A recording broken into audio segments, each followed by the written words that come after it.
On a warm afternoon in July of 1812, a poet named George Gordon Byron packed his suitcase and fled his home in Euston, England.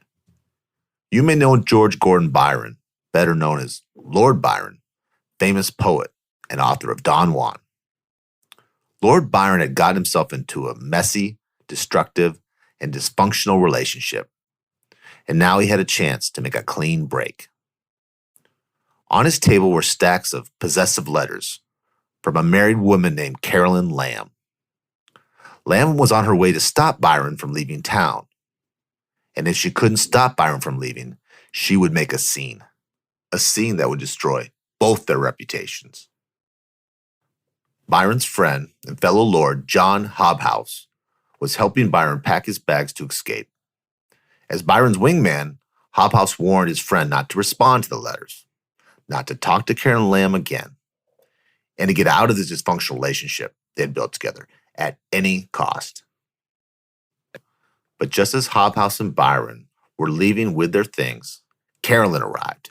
She knocked on Byron's door, and Byron's servants were shocked by what they saw.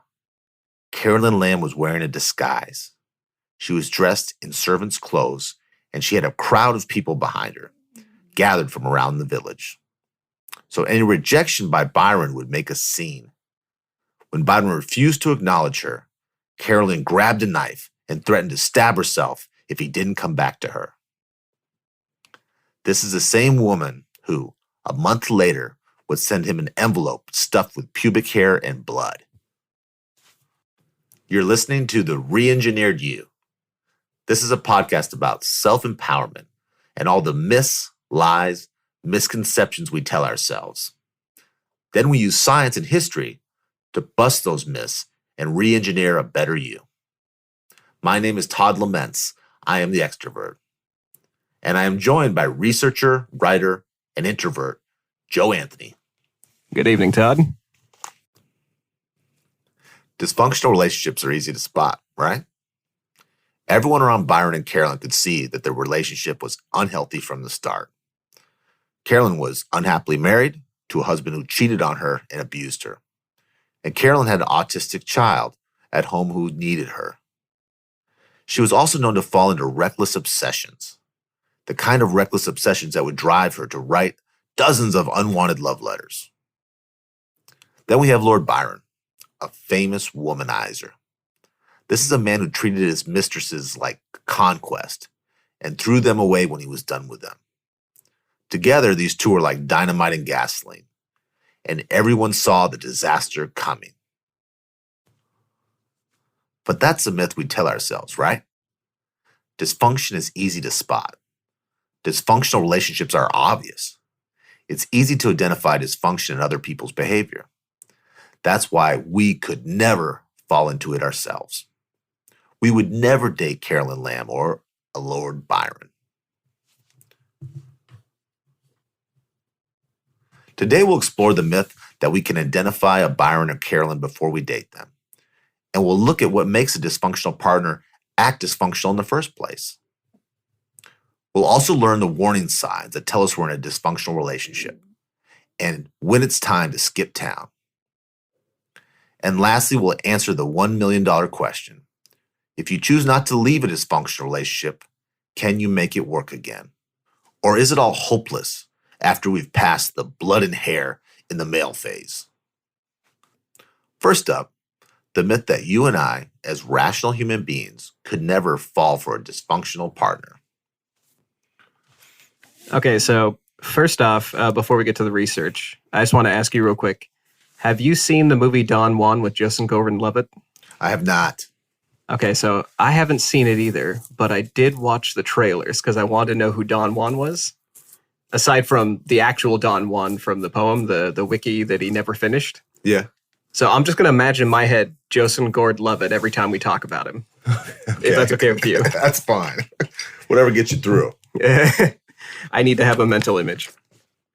So to research this, I started looking into something called the familiarity principle. I think the full title is the familiarity principle of attraction. Have you heard of the familiarity principle? No, I haven't. What is it? So the idea that it's from Psychology Today, and it's about behavioral psychology and how we get used to people's behaviors. And the familiarity principle is that when we see a behavior and it's repeated to us at a young age over and over, we become attracted to it. Okay.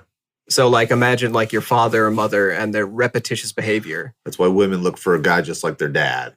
Exactly. And a man looks for someone just like his mother, which is very true. Even though they might hate the qualities they had, they end up with someone almost a brother or twin to them. Right, yeah. And it's eerie when you look at family photos and somebody's getting married and their wife looks like the mother who's standing right next to them. Yes, indeed. Yeah, so it's not just physical traits. We do that with behaviors too. Okay. Some good and some bad, I'm guessing. Right, yeah. Hopefully the good ones are the ones we are attracted to, but we are in fact equally attracted to both. That's interesting. And that kind of falls for me into a no duh category. Like I when people tell me that, I'm like, yeah, of course. Like that makes perfect sense. But the part that I did not pick up on, and the thing that I think really helped me improve as a person, is understanding how many of those behaviors fly under the radar, like alcoholism. Yeah, that aren't just totally visible, obvious character flaws, but subconscious and then just daily behaviors that you wouldn't see unless you're close to the person. Right, exactly. If you're watching like shows like Roseanne or Shameless, where it's like dysfunctional families, you look at that and you're like, well, of course they're attracted to that because they're used to it. And it's the obvious behaviors. It's the alcoholism, it's the screaming, it's the very, outward things. Right. But the parts that really got to me is criticisms and lack of empathy and control. These are things that are more subtle that I realized my family had. Okay. So like my family, I don't know if I've talked about this, but if we were in the Olympics, it would be for criticism. You're that good at it? Right, yeah. It's whatever you did that's noteworthy, we will just criticize the parts that you kind of flubbed. Like if you're in a spelling bee, you can win it, but we will discuss how you stuttered. So you're looking for it all the time. Right, exactly. And you're practiced this for years. And right, you pass it on to your kids. Yeah. Most people, when they're training for like football, they run through tires. Yeah. I just criticize people mentally as I watch them. Yeah, I noticed. I work with you. I already knew this. Right. Yeah, that comes out sometimes. But that's the one of the most obvious ones. Once you see it, you can't unsee it. Like I am now, because of that, attracted to people who show criticism. I view that as intelligent. I view that as, they have good judgment. But in reality, what it is it's just familiarity to my parents. Yeah, pessimistic people can come off to me that way as being negative. Right. They're really just stoic and, like you said, detailed. Right, exactly. I see them as pointing at the weeds and not noticing the flowers kind of stuff. Right, precisely. And that kind of repetitious behavior, that's what we become attracted to. And it becomes aggrandized too. Like if you watch the show Sherlock is ultra critical all the time, never says a positive thing. And people watching that show, I'm betting they had critical parents and that they enjoy it because of reasons they don't understand. That's interesting, the detail of it. And I never knew that 50% of the things are good and 50 things are bad. It doesn't discriminate to what you're attracted to. And It's not just your romantic relationship. It's probably all your relationships, right? Right, exactly. Friends too. And that's, if you look at the familiarity principle, it talks exactly about that it can be, your partners will have shared traits to your family, so do your friends. You're basically selecting a tribe that emulates the behaviors of your family. Good and bad. Right, exactly. So what were the familiar behaviors Carolyn and Byron found in each other? Well, Carolyn Lamb had cheating, addicted, dysfunctional parents. Her father was the Earl of Bessborough, and her mother was Henrietta Ponsonby, the niece of a duchess. Despite her parents' standing and wealth, Carolyn wasn't given much of a formal education. As a child, she was witty and smart, but her parents thought these traits made her willful and reckless. When Carolyn misbehaved, they would sometimes use laudanum to calm her down. Cheating, neglectful parents from noble families. Sounds a bit like our Lord Byron, doesn't it? Lord Byron's father, on the other hand, was Captain John Byron. John was the grandson of a baron and he was known for seducing married women, Byron's mother being one of them. John Byron was also known to be brutal and vicious to his lovers after the initial seduction was over. John's nickname in the British Guard was Mad Jack, if that tells you anything. Byron's mother was seduced away from her marriage, and his father was a cruel cheater. No wonder a woman like Carolyn hit all of Byron's buttons. Myth 2. Identifying a dysfunctional relationship. This mutual familiarity would explain why Byron and Carolyn put up with each other's dysfunction. But Byron should have realized they were incompatible long before he needed to skip town. Carolyn was known to go waltzing at parties with other men to make Byron jealous. And I mean actually waltzing. Since Byron was born with a deformed foot, he couldn't dance. Seeing Carolyn waltz with handsome lords was an extra slap in the face, even if it was a deserved slap. To be fair, Carolyn should have seen Byron's dysfunction too. He flirted shamelessly with other women. He cheated on his lovers, and he insulted women he found to be ugly or plain. Byron once told a mutual friend that Carolyn had scarcely any personal attractions to recommend her. So why couldn't these two see the dysfunction of their relationship?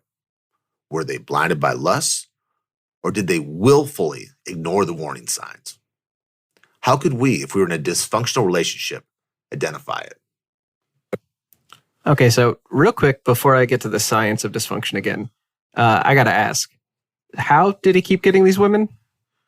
Well, for starters, he looked like a model, and he was famous like a rock star. Poets at that time, there wasn't that much different entertainments. People would stay up and read his books. So he was famous and good looking. Right, so he's like Tom Cruise, but a lead guitarist too. Exactly. We don't have those kind of stars anymore. Well said. Okay, so I would probably fall for a Byron. Anybody would. Everyone's susceptible to Byromania, basically. Absolutely. So he'd have millions of Twitter followers. Right. Yeah, the tweeter Byron. If somebody doesn't already have that as a Twitter account, we're making it. So we already talked about too many criticisms, how that can kill a relationship, right? Mm-hmm. It sounds like from your research into Byron, he was full of criticism. He was. From himself, the way he was raised, from the abuse he saw, and then his personal, his handicap. I get that. And his view of women. He was very, very critical of women. Yeah, it sounds like his insults to his friend about Carolyn, that did not sound very flattering. And only after he got him in bed. He was a true Don Juan charmer until then. Okay. Use him up and throw him away kind of guy.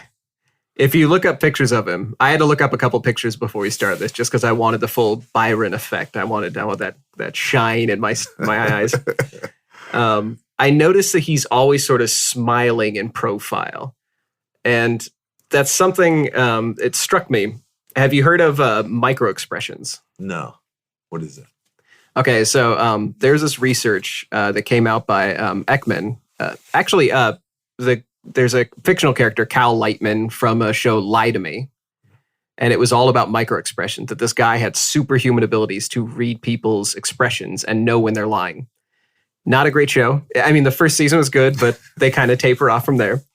But this also comes up in Gladwell's book, Blink, where they look at microexpressions, and it's second by second what your face is doing unconsciously. So it's not just the standing with your arms crossed. This is like real science. Right. You're engaging people. So they record people and they watch their face in motion as they process things. And your face makes these little ticks and tweaks, and it changes emotions hyper rapidly without you knowing it. Like if you frown or smile, you can feel that, but there's all these little micro expressions you make without feeling it. And they were able to look at dysfunctional relationships. Actually, they were looking at relationships in general, trying to find dysfunction. And they found out the one micro expression that shows that a relationship is not going to last is disgust. Okay. Disgust. When you're kind of fed up that you just don't care anymore. That you look at the person, the love is lost. Right, It's just plain exactly. gross. Yeah. Disgusted. Yeah, grossed out by somebody. Like you can't even listen to their voice anymore. Yeah, and that's a good way to put it. It's not just them; it's Right. everything they do. Their smell, their Right. their smell, their sound, their Right. sight. Yeah. Speaking of my personal vision of Byron, Joseph Gordon-Levitt, there's a movie with him, 500 Days of Summer, and he starts that movie talking about like how lovely every little tick of this woman is who's infatuated with. He's like, I love her birthmark. I love the way she chews. I love everything about her. And then by the end of it, it's disgust. It's every single one of these things is just disgusting to the ultimate for him. Now, I'm no psychologist, but is it possible that he's trying to make up for his childhood and everything with these women, that he thinks they're going to fill this role, and when they don't, they're less than garbage? He wasted that time and that attention on somebody who didn't solve his pain. Exactly. Yeah. It's familiarity principle again. He's attracted to things that he sees. They're going to solve or fill something for him. And then he's disillusioned, basically. So when we see this disgust, and it really sounds like Byron started having it for Carolyn and possibly vice versa near the end, that's what we're seeing is this disgust micro-expression. And this is going to make a lot of people listening to this stare at their partners while they're eating. This is going to make people kind of ultra paranoid about their partner, but it's disgust in general. It's not just the micro expression, so you have to look super close. But there's no reason to try to work it out at that point. You got to just hire a good divorce attorney and move on. Right, Once that's set in, you're dead, right? Right, a divorce attorney or someone to help you work through the disgust. Yeah, 94% is pretty high. Yeah, it's 94% predictability at that and you point. can't kind of discuss someone. Either you discuss them or you don't. Right, yeah. It's not mild disgust over a partner. Something else I read when I was looking up microexpressions and predictability for behavior problems in relationships was something called familiar unnoticed expressions. So this also comes from Science Daily. And the idea is if your expressions of love go unnoticed, you start building resent. And they tested people and they polled them, and they found out that people that have low self-esteem are the most susceptible to this. So if you know you have low self-esteem, not saying you do, just people in general, if you're a low self-esteem person, every time your expressions of love go ignored, it just builds that resentment, and you start watching for the disgust. You start watching for these micro expressions. So you become super, and I've done this in my life where with my ex-wife, where if I did something, I'd always have to get credit for it. So instead of just being a normal man and doing something, I would want her to know and, right. and to get some kind of reward or some kind of attention from her. Right, So- yeah. You do the dishes, and then you like put them out on the counter so she sees it. Oh, honey, you did the dishes, and then I Right. feel fine. But if she doesn't say that, so what you're saying is if she doesn't say that, I start to get more and more resentments towards her and think, she doesn't appreciate me. And then maybe that disgust starts to creep in eventually. Right, exactly. They stack up. You start building that resentment if she doesn't notice. So if she doesn't see you mowing the lawn, it's like The Godfather. She wakes up with a lawnmower in the bed. Like you have to let her see it. So these expressions, the negative expressions, even the negative behaviors and micro expressions, those all still fall under the umbrella of familiarity. So the familiarity principle, all of these can be under that umbrella. You can have all of these go not just unnoticed, but you like them if you've seen them in your family. So again, it sounds like a no dot first until you start breaking this down. But when you start seeing those behaviors, the self-esteem, the lack of it, watching other people not accept your expressions of love, it can all sort of roll into this big ball of, well, my family's like this, so this is what love looks like. And they probably, when you have two people who've had extreme ones like Carolyn and Lord Byron, they've had such extreme ones. So those get together, it really is like fire and gasoline. Right, yeah. It's just so deep and it's so dark, Right. Yeah. For me, my background is like, well, I'll accept criticism in a partner. For them, they'll accept raging alcoholism, laudanum addiction, and wild cheating and insults. So their bar is quite high for this. And throw a little incest in there, right? Right. Exactly.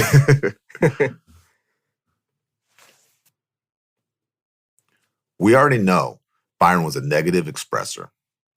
Byron once tried to force Carolyn into admitting that she loved him more than her own husband. When she refused, Byron told her, "My God, you shall pay for this. I'll wring that abstinent little heart." On to myth 3.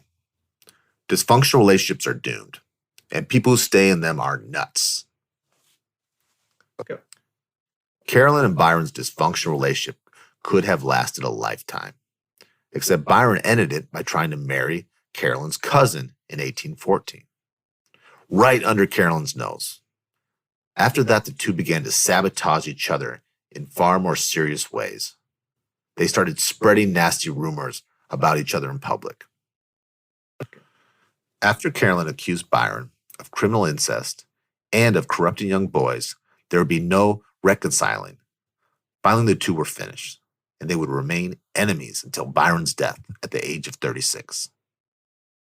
So how doomed are people who stay in dysfunctional relationships? Could Byron and Carolyn ever have made it work again? And if they stayed together, could they have turned their relationship healthy? So this is the part that really got me interested. I'm not saying that I want to make dysfunctional relationships work, but I am interested to figure out how, if I wanted to. That's So $1 million question too. it is, yeah.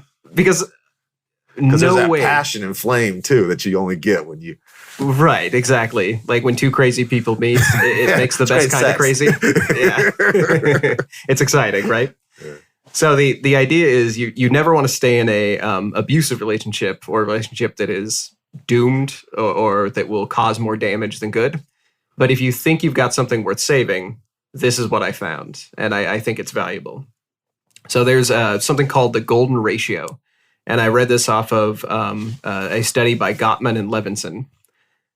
And the golden ratio is exactly what we were talking about earlier, which is criticism. The idea that we become familiar with criticism from our family means that we're more accepting of it, and it's familiar, and it feels good to us to hear criticism. It's like hearing truth. You ever hear somebody say, like, "I tell it how it is," Yes. or I try to be straight with people"? Yes. That's a defensive criticism. That's like, if you hear somebody say that, it's a warning sign. They're holding up a big red flag. It's like saying, "Do you want me to lie to you?" Right. Or yeah. no, do you want me to tell you the truth? That's the one that gets me. Right. Yeah. No, I want you to lie to me. Continue to lie to me. Right. I'm going to tell you the truth. It usually should be accompanied with an asterisk that says, "I'm about to criticize you." So in 1970, Gottman and Levinson, they sat people down and they gave them relationship stuff to solve, conflicts to solve. And they gave them 15 minutes. And they watched them. And they watched the videos. And after they reviewed the tapes, they found, like up to 9 years later, they gave it a time span. They found out that the people who criticized themselves less than once for every 5 positive interactions, they stayed together with almost 90% accuracy.